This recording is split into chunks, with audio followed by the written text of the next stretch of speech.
सर्वांना नमस्कार. मी आयुष प्रसाद, नाशिक जिल्ह्याचे जिल्हाधिकारी. मागच्या काही तासामध्ये सोशल मीडियावर असा एक अफवा पसरली की नाशिक जिल्ह्यामध्ये इंधनचा तुटवडा आहे. मी आपल्याला आश्वासन देण्यासाठी इच्छुक आहे की नाशिक जिल्ह्यामध्ये कुठल्याही ठिकाणी इंधनचा तुटवडा नाही आहे. आपल्याकडे परिपूर्ण प्रमाणात इंधन उपलब्ध आहे आणि त्याची जो पुरवठा आहे ते रेग्युलरली चालू आहे. कुठल्याही प्रकारचा पुरवठा खंडित झालेली नाही आहे आणि याच्यासाठी कुठल्याही प्रकारच्या अफवावर आपण कृपा करून विश्वास ठेवू नका.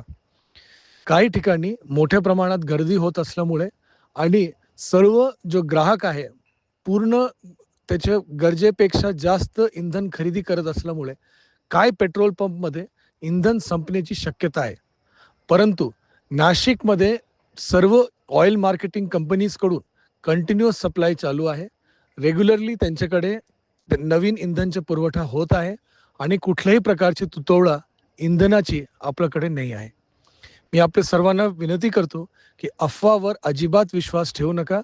गरज नसताना इंधनची खरेदी करू नका आणि पेट्रोल पंपवर कुठल्याही प्रकारची गर्दी अथवा पॅनिक बाईंग कृपा करून करू नका.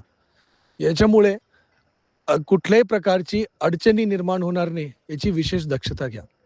मी सर्वांना विनंती करतो परत की अफवावर अजिबात विश्वास ठेवू नका. यदि कुठली अडचण असेल तर कृपा करून ऑइल मार्केटिंग कंपनी अथवा जिल्हा प्रशासनाच्या पुरवठा विभागाशी आपण संपर्क साधावा. जय हिंद, जय महाराष्ट्र.